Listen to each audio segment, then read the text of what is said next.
The views expressed and the opinions given by the individual host and their guests do not necessarily reflect those of ParaX, its affiliates, or its sponsors. It's coming. All these voices.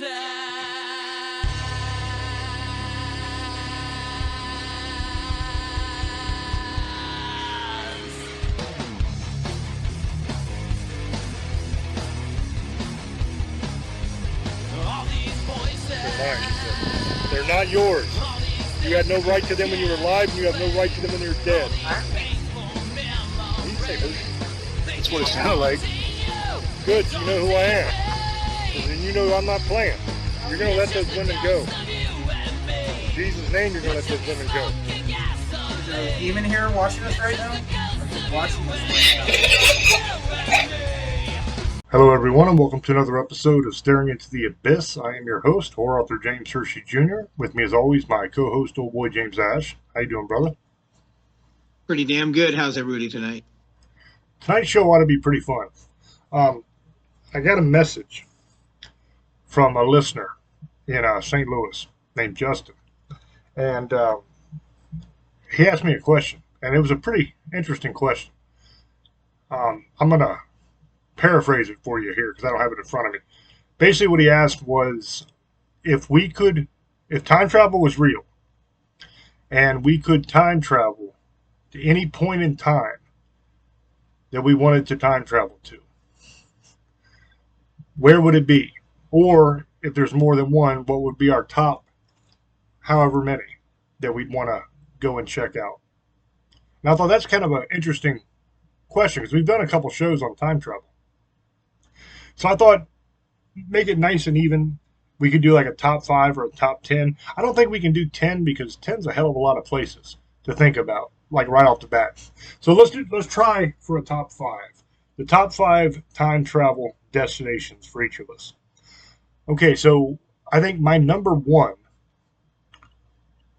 like by a mile, would be I would want to travel back to the time of Jesus and see his ministry, see the miracles that took place, see the crucifixion, the resurrection, all of it.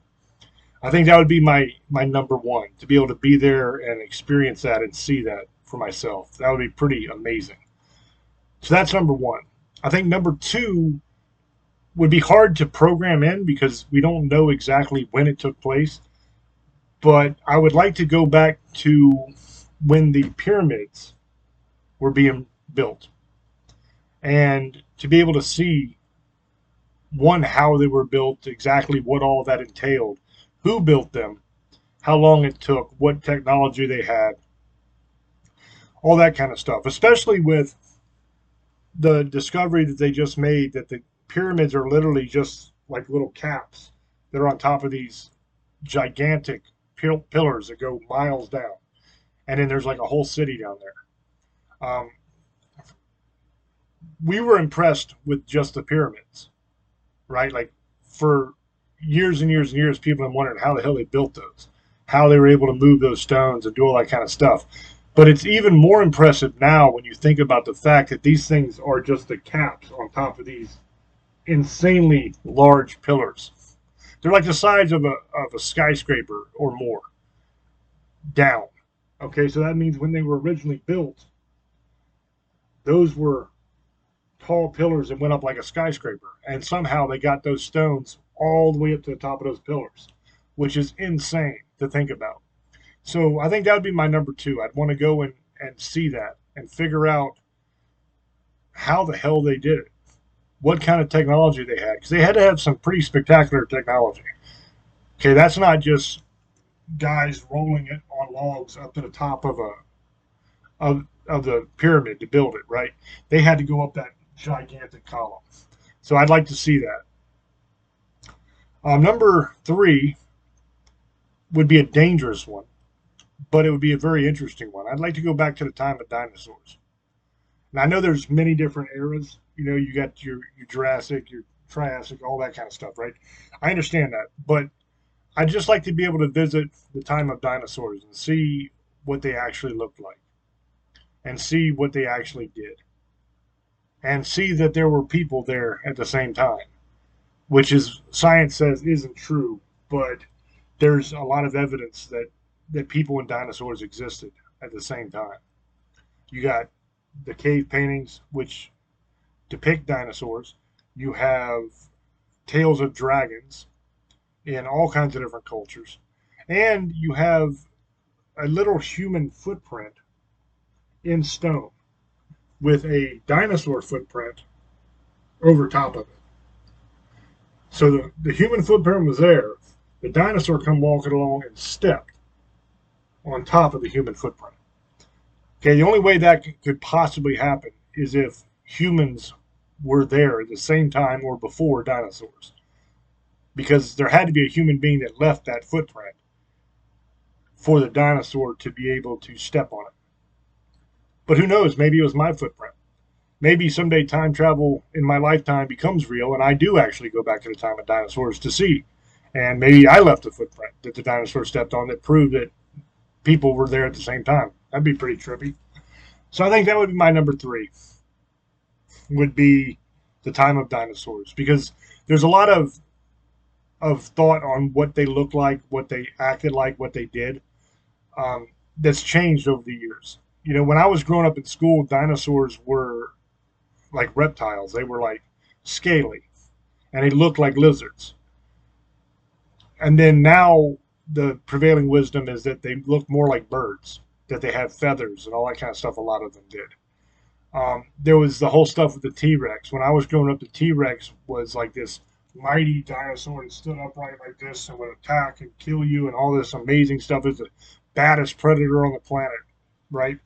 And now the prevailing wisdom is that T-Rex wasn't really a badass at all, that he wasn't a predator, he was actually a scavenger, and that he wasn't standing upright fighting or doing anything because the way his tail structure and spine are built, that he literally couldn't stand up like that because it would break his back.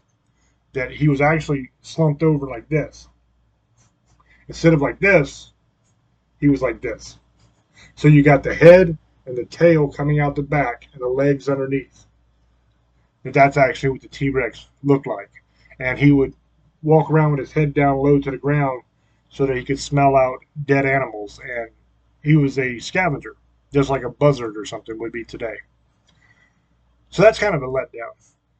So I'd like to see for myself what these things actually look like, what they actually did. You know, because when the science keeps changing and they keep telling you different things, and it's all based on fragments of bones, and they don't really know on a lot of these things, right? So it would be very, very interesting to be able to go there myself and see it for myself. I'd also like to go back to another really dangerous one. I'd like to go back about 11,000 years to the end of the Younger Dryas period, when the earth flooded and the ice age ended. Because I have my theories on what happened there, and I've talked about them on the show before. And it's different than what the prevailing wisdom of today is. But I think that what I think happened is actually backed up by the evidence. So I'd like to be able to go there myself and see what took place. Now, the best way to do any of these, and to do time travel in general, I think, would be that you're not actually there. That you're like a hologram or something, where you can go there and you can observe and watch, but nobody can see you. You can't actually interact with anything. It's just like you're a 3D projection watching a movie from inside the movie. I think that'd be the best way to do it. That way you don't have to worry about the butterfly effect or anything like that. Even though that's not a thing, really. The actual mechanism behind that is a lot more interesting. You can't actually screw anything up in your future by traveling in the past. Because the second you do whatever you do that's different than what actually happened, that is no longer your future that you came from. Because it splits off and an entirely new future is written based on the choice that you made or based on whatever action that you did. So the idea that you could screw up something and ruin your future, I don't think actually would happen. I think more likely you would just kind of not exist, at least you as you are. Because if you change your past, then you are going to be different in the future. So it's not actually going to be you. So I don't know if you'd fade away or what would happen to you, but you just wouldn't exist anymore. But that would be number 4, I believe that is, right? Let's see. Jesus, pyramids, dinosaurs, ice age, number 4. Okay, so the last one, number 5. What would I want number 5 to be?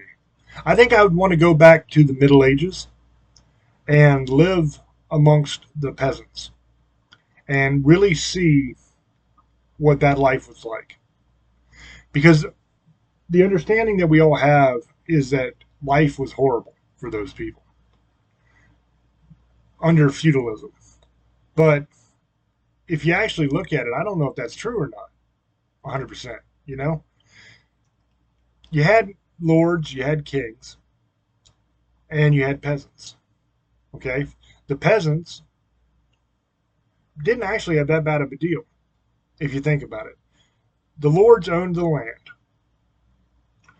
The peasants were given a plot of land for free that they could live on and work that land. They got to keep what they grew, but they had to pay tax to the lord. But the tax wasn't some crazy amount. Like if you actually look at the records, they could either pay in money or a lot of times they would pay in crop.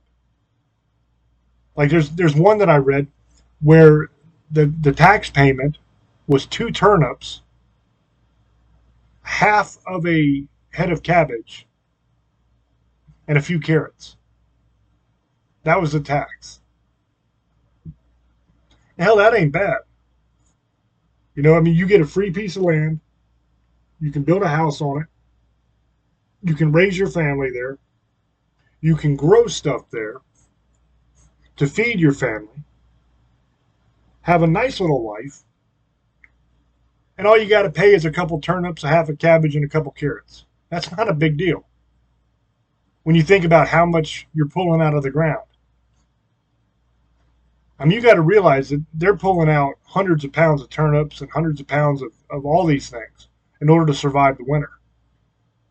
So these aren't tiny, tiny little plots. These are decent plots of land, and these people are farming the hell out of it to provide themselves with enough food to survive. So if you think about the alternative for them, if they don't have land of their own, the alternative is being homeless, not having a place to live, just living on the street and not having any land that you can hunt or that you can farm. And you can't even really go into the forest and forage because there was laws about who was allowed to forage in the forest and when. Now, it wasn't that the peasants were excluded from doing that. It was that the supplies in the forest, the mushrooms, the different wild edibles, the fruit, stuff like that, were so important to the survival of mankind at that time that they had to make rules of who could go in and when. Okay, the peasants were absolutely allowed to go into the forest and forage, but it was just like we have today with hunting seasons and fishing seasons, same kind of thing, to where, yes, you can go look for mushrooms, but you can't go look for mushrooms before this date, because this date is when they're ready to be picked, and if you go and pick them before, you're not going to get good quality mushrooms, you're going to suck, and you're going to screw it up for everybody else. That was the basic idea. So peasants were even allowed to forage in forest that was on another lord's property. So the lord that they lived on that land didn't even own the forest that they were allowed to go and forage in. Okay, they were also allowed to forage in their own forest, but they were also allowed to forage in other forests as well. They were also allowed to fish and do like game hunting, mostly small game. And whenever the lords would, or the rich merchants in town would slaughter animals, the lord would get like the best cuts, like the tenderloin, right, the backstrap, and then the rich noblemen would get kind of the mid-grade stuff. But a lot of the stuff that they considered low grade that they didn't want was given to the peasants, that they could use it.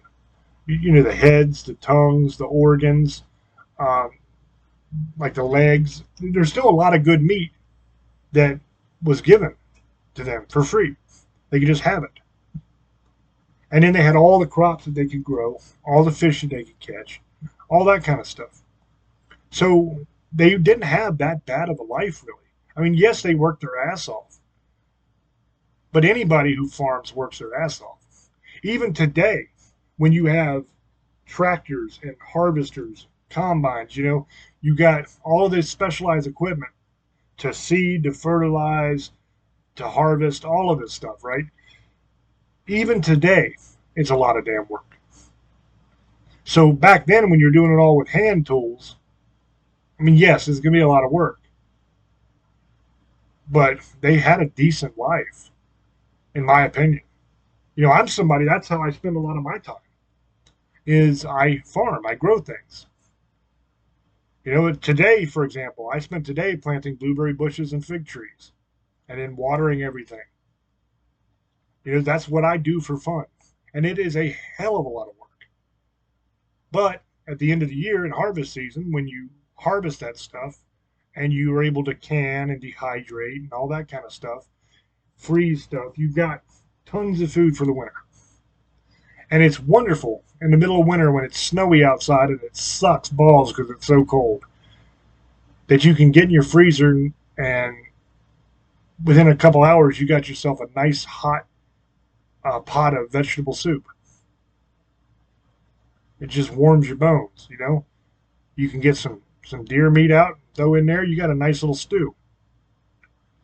And all of that is because you worked during the spring and summer. A lot of people in today's society are kind of separated from that because they just go to the supermarket and buy food, and it's no big deal to them. They don't realize what it takes to put that food in the supermarket for you to buy. It's a lot of work. And I go to the supermarket and buy food as well. Okay? Don't think I don't. But I grow a lot of my own fruit, a lot of my own vegetables, and I hunt. So I provide my own meat.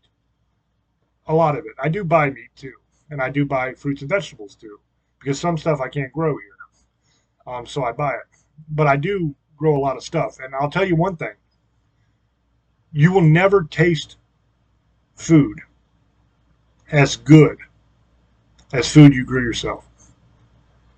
I mean, it's just amazing. I tell a story about, I was never a big fan of broccoli. Like, Mom used to have to smother it in cheese just to get me to eat it because I did not like it.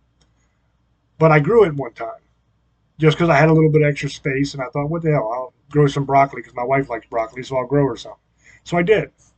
And I harvested it, cooked it that night, and that was the best broccoli I've ever had in my life. And it actually made me really like broccoli, eating that broccoli. And it's that way with most of the vegetables that you grow.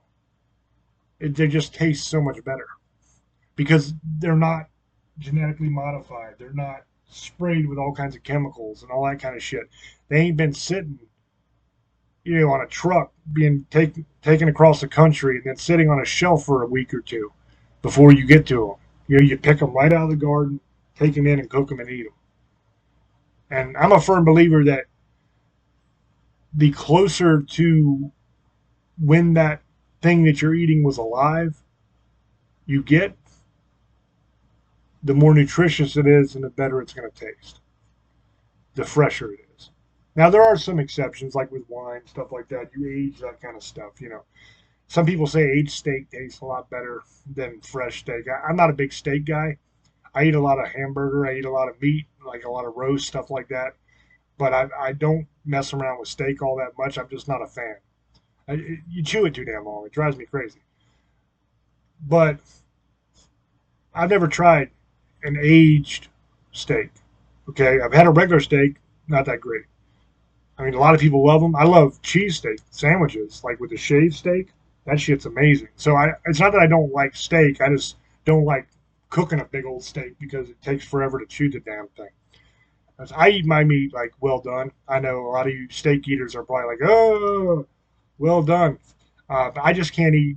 I can't eat a steak or any meat like still half bloody. That's just doesn't do it for me. That's not how I was raised. My mom always cooked everything well done, and that's what I grew up eating. So to me, it's kind of nasty to eat something that's still pink inside. I don't like it. So maybe that's why I'm not a big fan of steak, because you cook a steak well done and you're going to chew it for about a year and a half before you're ready to swallow. But I think that'll be my top 5. I think the number 1 is actually getting to see Jesus in person on earth, perform the miracles, and get crucified and resurrected. That would be amazing. I think seeing how the pyramids were done would be awesome. The dinosaurs would be awesome. Ice Age would be awesome. And the peasants in the Middle Ages would be pretty damn cool. So that's my top 5. I'm going to throw over to Old Boy and see what his top 5 is. Go ahead, brother. Thank you, brother. Good evening, guys. I had to turn down the AEW. I was watching it. My top 5 would probably be, I was thinking about it.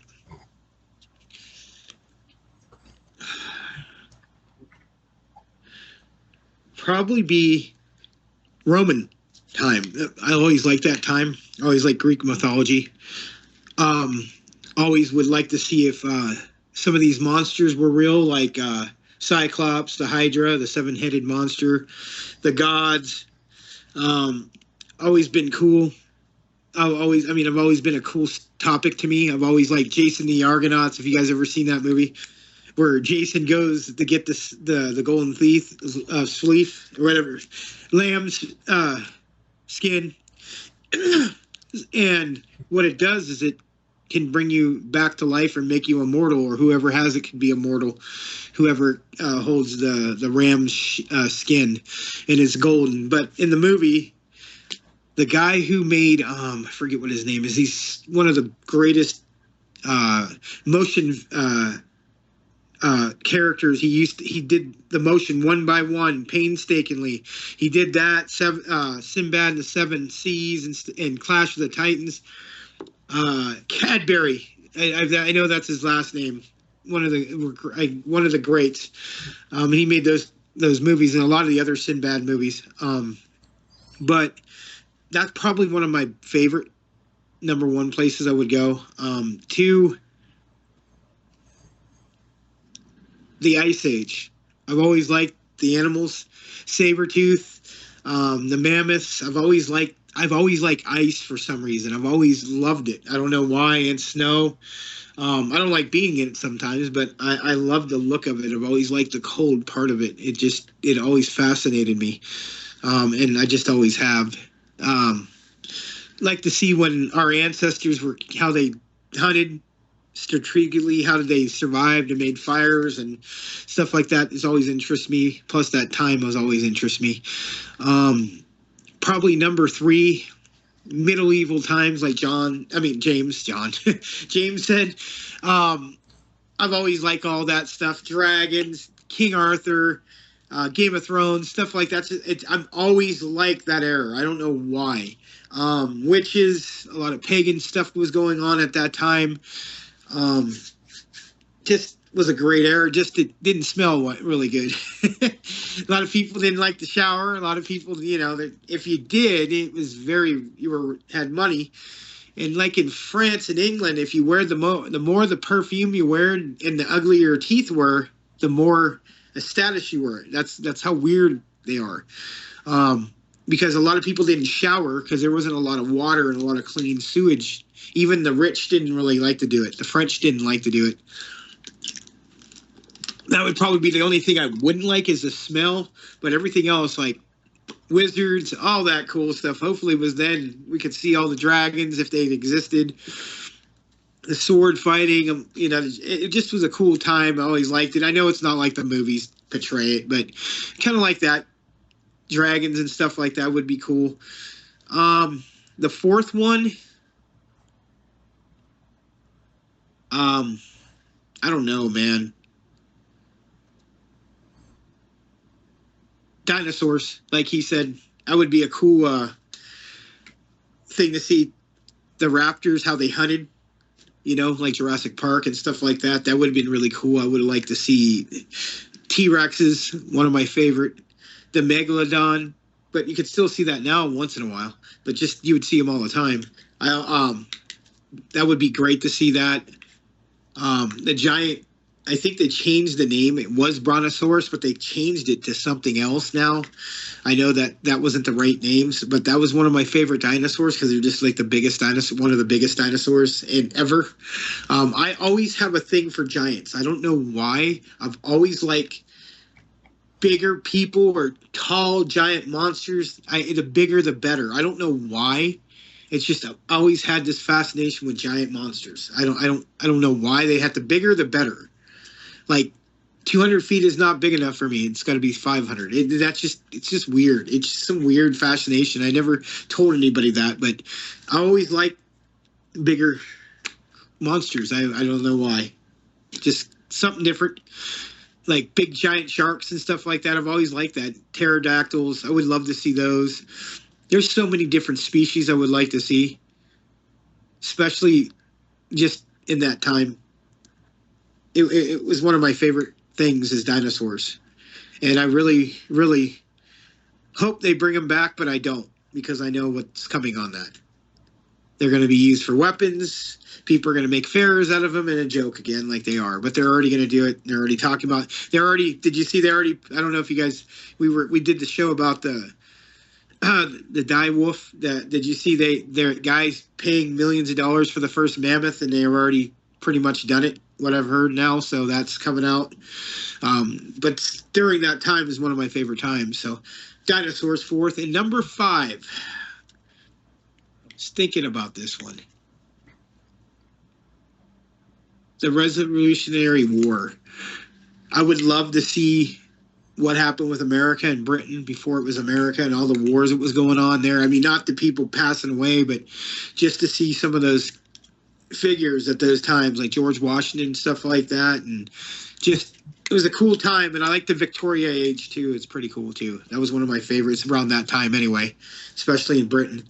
I like that kind of look. I've always have. I like that Gothic kind of feel to it. If you guys know what that is, it's kind of like a lot of Gothic movie, like Interview with a Vampire had that kind of feel, the Victorian thing. I don't know if you watched the TV shows, pretty good too. But I like that era, and that's why I like how people dressed. It was fancy, but I like it. I like some of that stuff, man. People are like, why? I just do. There's some kind of it's. I don't hate people who are upper class because they act like dicks, but it's still cool to see how they work. It's still good to see how they go by archy and down. And it's kind of weird to see people that's all they care about. It's kind of just different to me that they want to be rich is what I was saying. They so want to be rich, and when you become rich, you have to realize you're going to change. I don't care what anybody says. James hasn't, but he has. Because before, James wouldn't buy a whole movie theater just for him and his wife. But he might have, I don't know. But there's some perks to it. And there's some that isn't. People think when you think you're better than somebody, that's a whole different story. If you use certain perks to help you a little bit, that happens. But if you're doing it when you think you're better than somebody, it just is what it is. That's why I have a problem with certain people who have money. But, and it's not because they have money, it's the way they act. But it's going along with what we're talking about. But like I was saying, I would love to go to any of those times.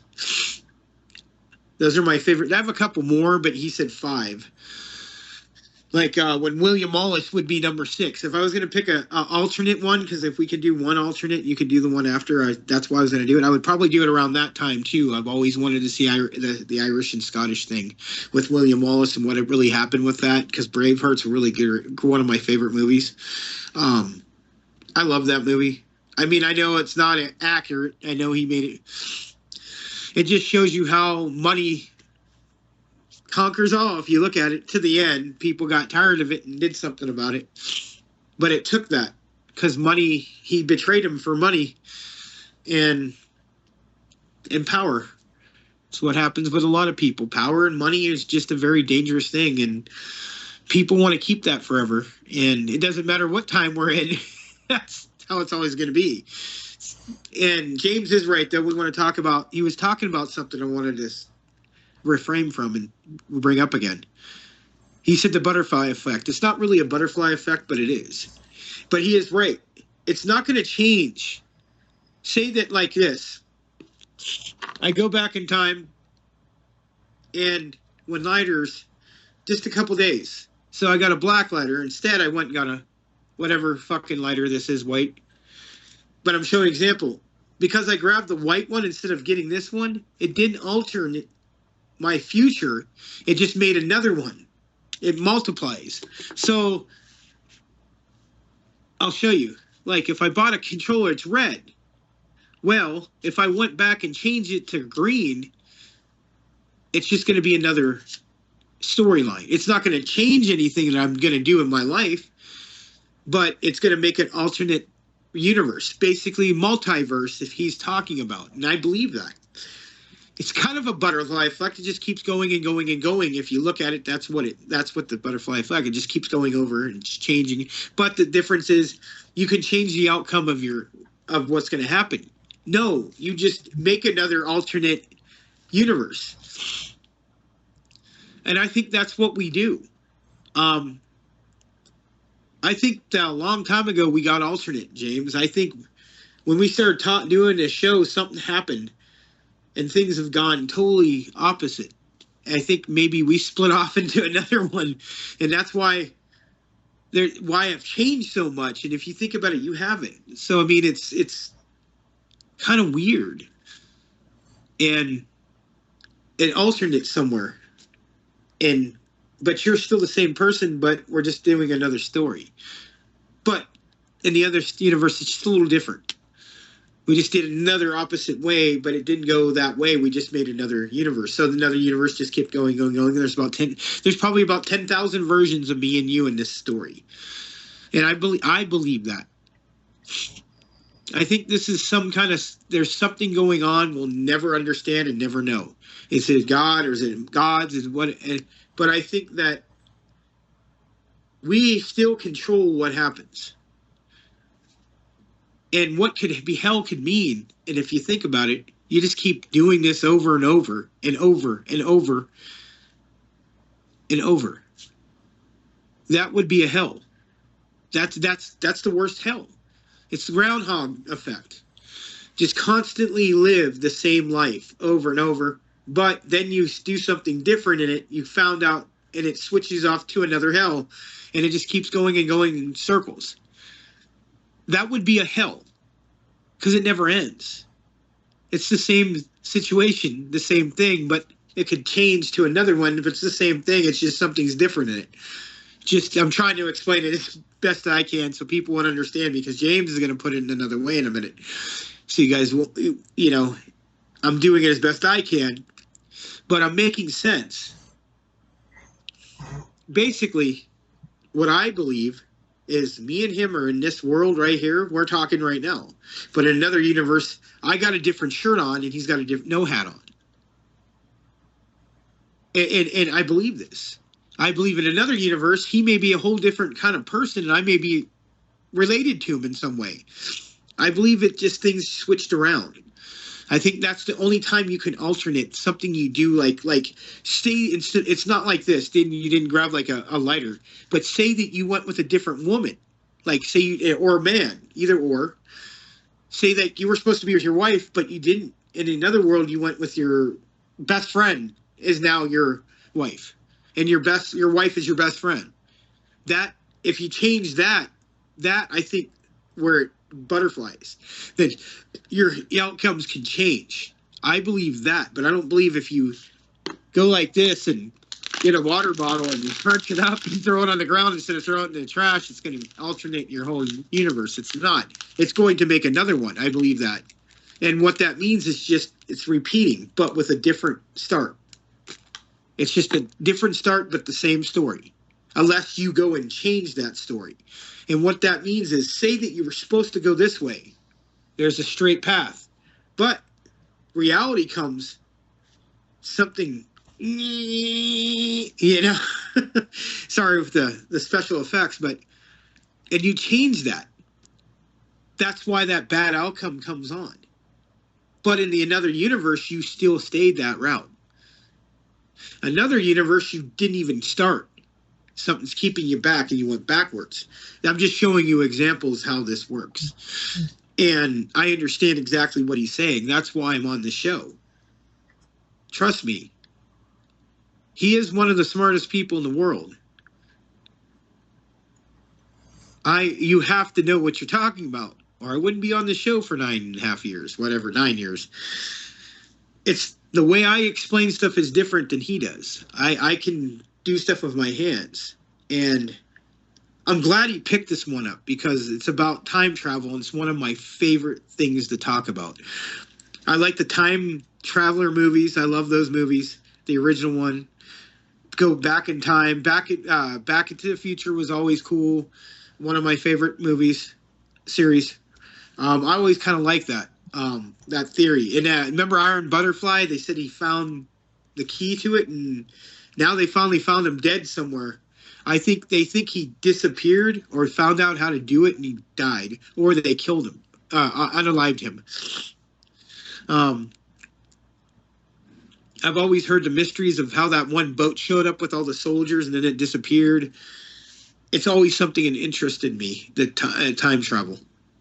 And it's always have. And I'm glad he brought this up because that's one of my favorite things. I love to go back in time.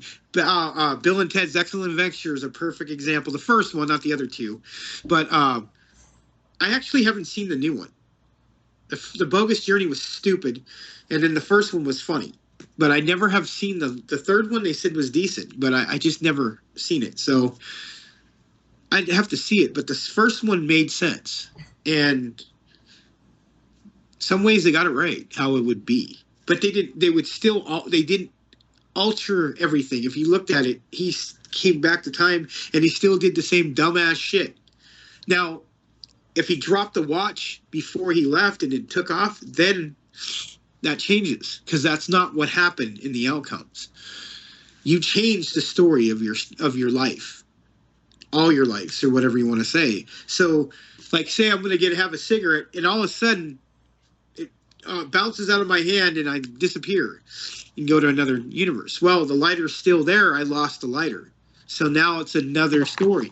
That changed it. Or that doesn't change the story, but something else starts on with it. What happens is I pick up the lighter in the new story, and then just go on with it. Without the lighter, I just go to back to that universe. So, trying to explain it as best I can with lighters. Sorry, guys. But, I'm not the genius here. I don't have it. See, I wish James should have, like, a big board. I could see him as a teacher and writing shit and scribbling. But we'd be here all fucking night, dude, because he would get into it to the point where he thinks I think he should just go teach at university. That's my opinion. I think that's what you should do, James. You could. One of these universities out there in Virginia, and maybe you should go teach over there because I think a lot of people can learn something. Maybe something you maybe down the line think about because you're a pretty good teacher. You could have that board. You could tell people this is what the fuck you're going to do, and that's how it's going to work, and you explain it in the way I can understand it. And that's what he does. But that being said, those are the times I would go back. I would love to do it at any time in any place. I hope we can do it one day. I want to go back in future. I was just born in the wrong era, and it is what it is. But that being said, I'll throw it back to James again. The only problem I think with me having a whiteboard is you can't read my handwriting. My handwriting is atrocious. Just because I just don't care. Like I never could be bothered to practice like writing. So I mean I can do it. Don't get me wrong. I know how to write cursive. I know how to print, but it's not very legible. It's pretty bad. It's to the point where when I make myself lists and then I go to read the list later, I'm like, what the hell does that say? I can't even figure out what I wrote. So I just have my wife make my list now so that I can actually read them. Uh, but yeah, I've done some teaching here and there. I've taught some classes before, but I don't know, man. The problem with teaching is maybe a university would be different because the people have paid to come there, so that they're there to learn. But like a lot of people just don't. They don't give a shit what you're talking about. You know what I mean? They don't pay attention. And that would drive me crazy if I'm wasting my time explaining something and trying to teach something to somebody and they're just can't be bothered to even listen. I'd be like, what am I here for? What's the point? But a lot of people think that that's what the Mandela effect is that the Mandela effect is when our universe ended and we jumped to a different level of the multiverse where everything was the same except for this thing or that thing or whatever. And that's where a lot of those Mandela effects come from. That's what a lot of people think. Um, how the universe got destroyed, there's many different theories on that. Some say that it happened at CERN with the Hadron Collider.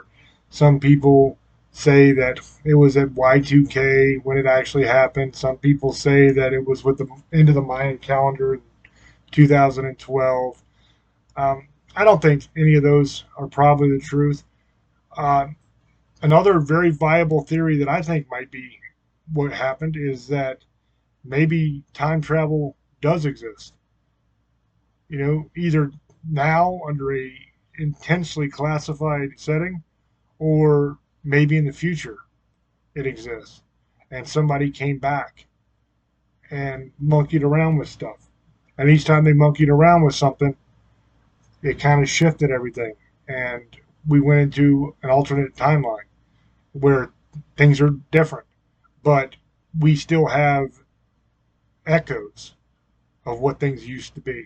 We can still remember, you know. Uh, Call it a time quake if you want to. That's a kind of a cool word for it. To where you have the aftershocks, the tremors after of those memories. There's a lot of different ones that the Fruit of the Loom never had the cornucopia. The Jiffy was the Jif was all used to be Jiffy, but apparently it wasn't. You got the Bernstein Bears one. You got the Luke I am your father. There's all kinds of different Mandela effects. A ton, way more than I can get into. We did a whole show on it at one time. Um, but maybe that could be a possible answer to that. Is maybe time travel exists. Maybe somebody did it, either now or in the future. And whatever they changed, whatever they went back to do, or maybe they just went back to observe but accidentally stepped on a butterfly or something and fucked everything up. You know what I mean? Who knows? But whatever happened, it caused us to split onto an alternate timeline. And what the Mandela effect is those time quakes, those aftershocks of memory that we still have those echoes where some of us remember and some don't. It's as good a theory as any, I think. I don't see why it couldn't be possible, because there's something to the Mandela effect.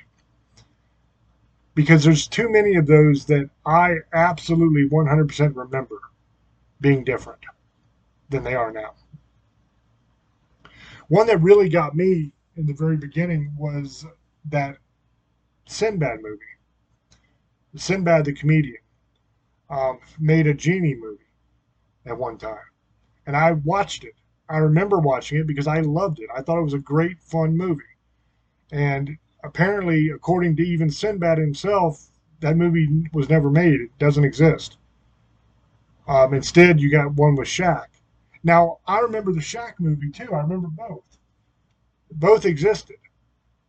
But now only the Shaq movie where he's a genie still exists. And the movie where Sinbad played a genie is no longer in existence. It never happened, supposedly, according to Sinbad, according to everybody. But there's some of us that still remember that movie very well. I mean, like I said, I love that movie because I was a big fan of the comedian Sinbad, and I watched it because he was in it, and I really liked it.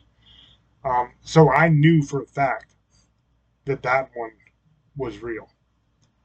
Another one was C-3PO. One of his legs is like a silver color, and the rest of him is gold. In the original timeline, he was all gold. There was no silver leg. And I even remember growing up as a child, I had Star Wars toys. And I had the C-3PO toy, and it was all gold. And so there was apparently never an all gold C-3PO. It was always with a silver leg. Also in Star Wars, you had the Luke, I am your father line that supposedly never happened. But I remember it very, very well. There's all kinds of things like that. You can look it up if you're not familiar. I'm sure pretty much everybody's familiar with the Mandela effect.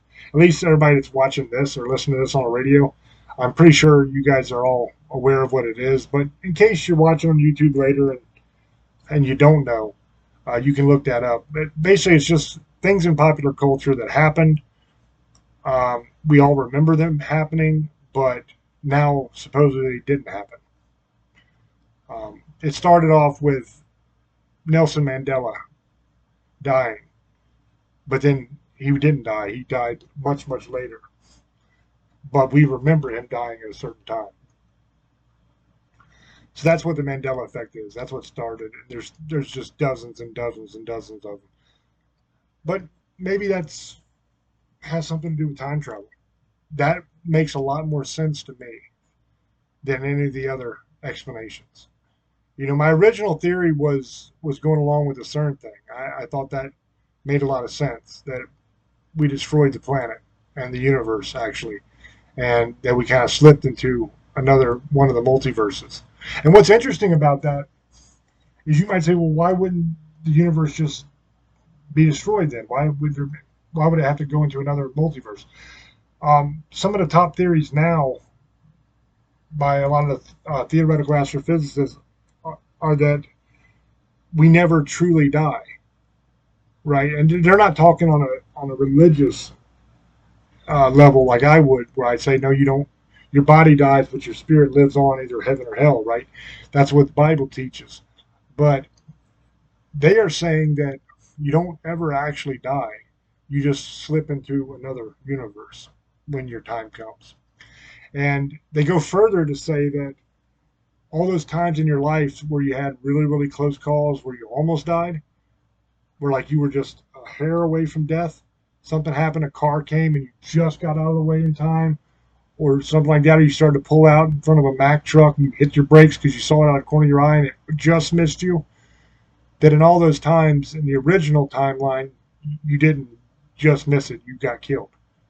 And that instead of dying, your body and your mind and your soul and everything just went to another one of the multiverses, to where you didn't get hit by that truck and you just live on that way. We did a show on that as well, that theory. But the only problem is eventually you're going to run out of time. Because if that theory was true and you didn't just eventually die anyway, then everybody walking around would be thousands and thousands and thousands of years old. Because we wouldn't die, we would just go to another multiverse where we didn't die. So it doesn't make any sense, the theory. It's nonsense, I think. But it's one theory that's out there. As always, you guys are going to make up your own mind. I'm not going to tell you, which theory is true to believe, because they're just theories. They're exactly that. And we have no real way to know one way or the other. I can sit there and tell you the theory and say, you know what, that sounds like nonsense to me. That doesn't make logical sense. And I can put my case forward and you can say, you know what, that makes sense. And maybe you believe, maybe you don't believe. But as far as being an authoritative source on this is absolutely not true, It's impossible because it's a theory. It's not proven one way or the other. We don't know. It's just a hypothesis, It's a guess, basically. Sometimes an educated guess, sometimes just a wild ass guess. What people don't know about a lot of these science people, man, these theoretical physicists and theoretical astrophysicists, they're wild people. They don't look like it. You would think they're pretty boring, but a lot of their job is just dreaming up crazy shit and then trying to prove it. They can say, well, maybe this happens. This sounds like it might be a fun thing to happen. Maybe this is what happens. And then they got to go and they got to find the math that proves it. So you got that balance of super smart, super serious, and just a little bit batshit crazy, which is always good to be a little bit batshit crazy. Because if you're not a little bit crazy, life is pretty damn boring, I think. I always say, and here's a quote that you can put on a t-shirt one day when I'm dead and gone. Reality is only for those who lack imagination. Okay? And that's a lot more than just the surface level of that. Yes, that's a cool little saying, and that's something catchy that you can put on a t-shirt. But also, it's got a deeper meaning. Because by saying reality is only for those who lack imagination, that means the reality of any problem that you're dealing with, anything that's threatening civilization, anything that's killing a bunch of people, whatever it is, whatever horrible thing you can imagine, that reality only exists in a vacuum with no people that have imagination. Because if you have imagination and you have intelligence, then you can problem solve your way out of just about anything.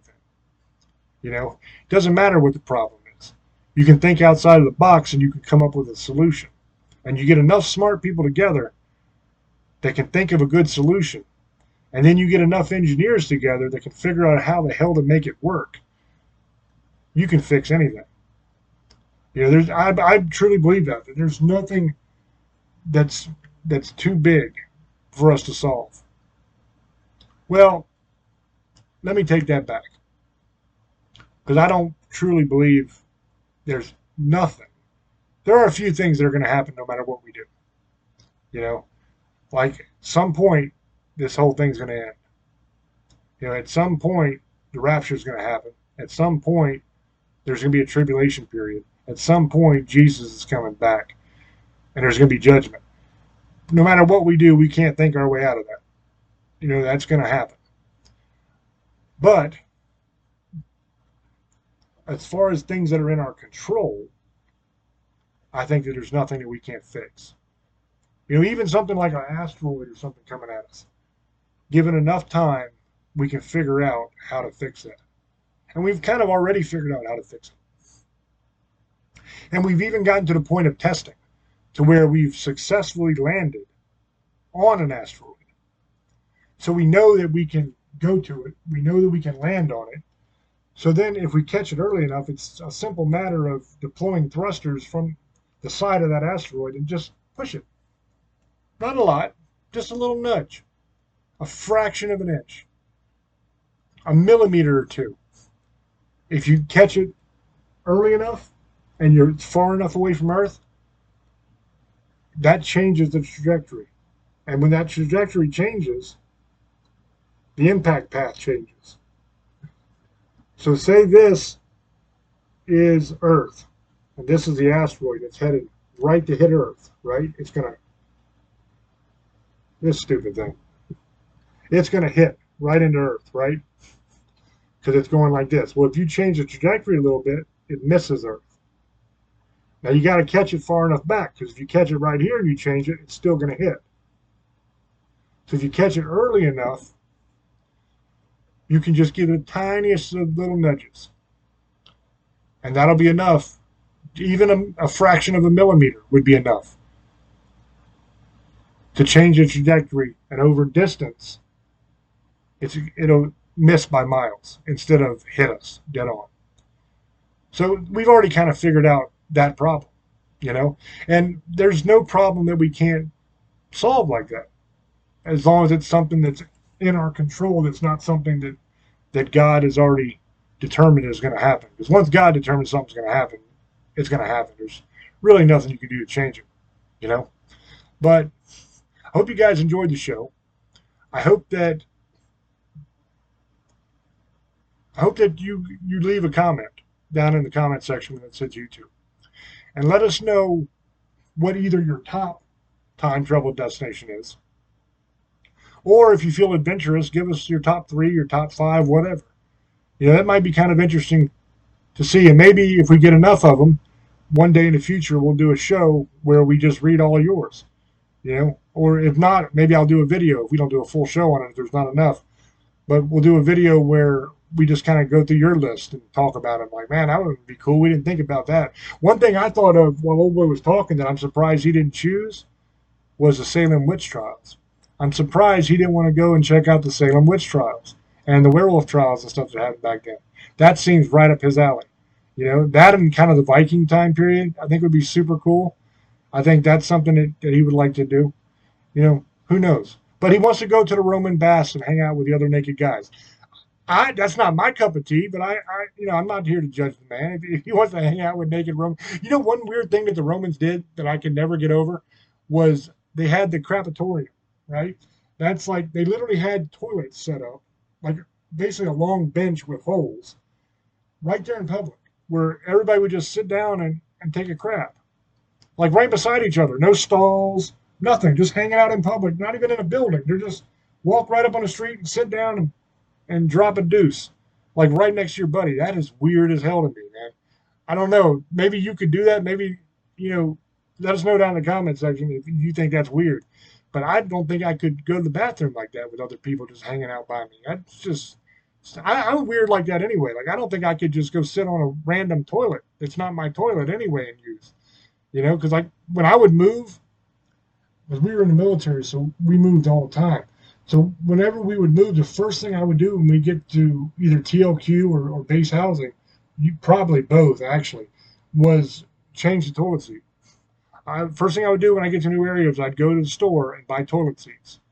And that's the very first thing I would do was take all the toilet seats off the toilets and change them all out. Because I didn't want to sit on some toilet that somebody else sat on. That was weird to me. And that practice I kind of kept up as I got older.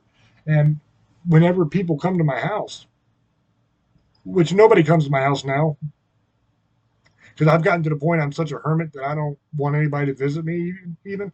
So like I don't even tell people where I live. Like everybody knows the state I live in and everything, but like even my friends don't know where I actually live because I don't want anybody coming to my house. But I would actually, when people would come over when I was younger, if they would go into the bathroom, if they had to piss, that's fine. But if they had to do anything else, like I had a bunch of toilet seats in my closet. And as soon as they would leave out the bathroom, I'd walk in with a screwdriver, take the toilet seat off, throw it in the trash, and get another toilet seat out of the closet and replace the son of a bitch. Now my wife thinks I'm crazy. She thinks that's a very weird thing.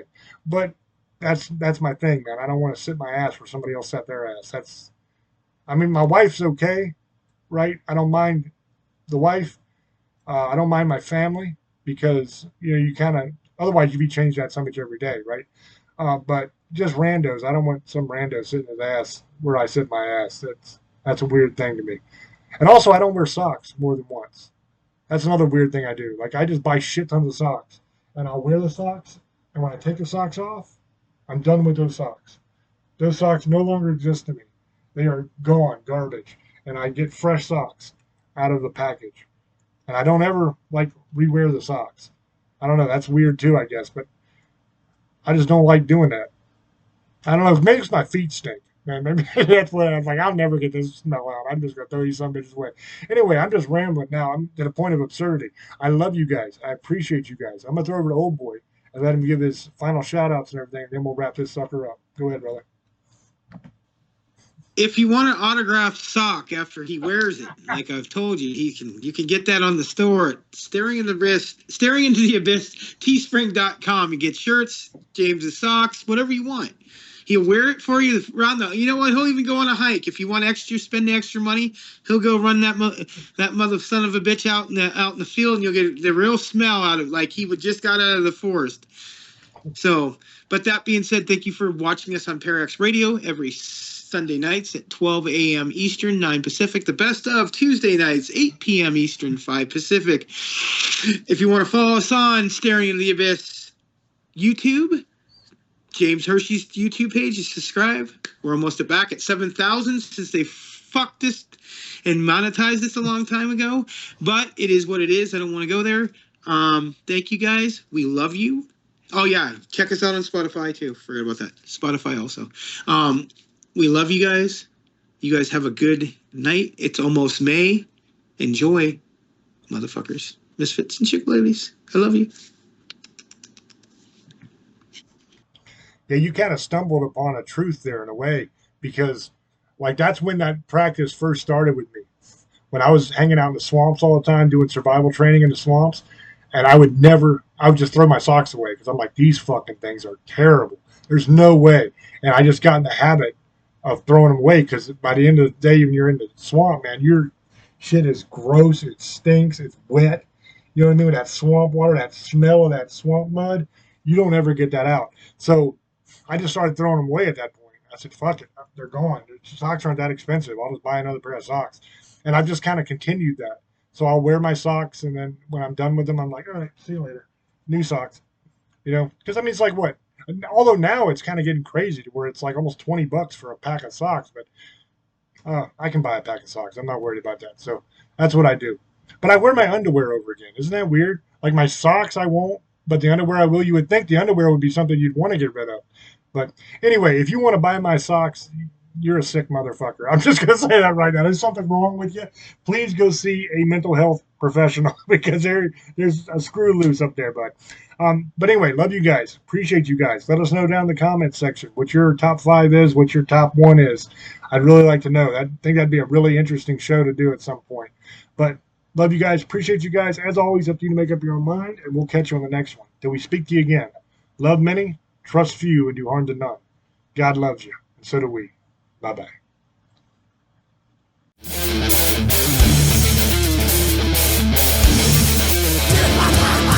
In order for the light to shine so brightly, the darkness must be present. Tune in every Monday at 10 o'clock for Dark Sun Rising on the Parax Radio Network.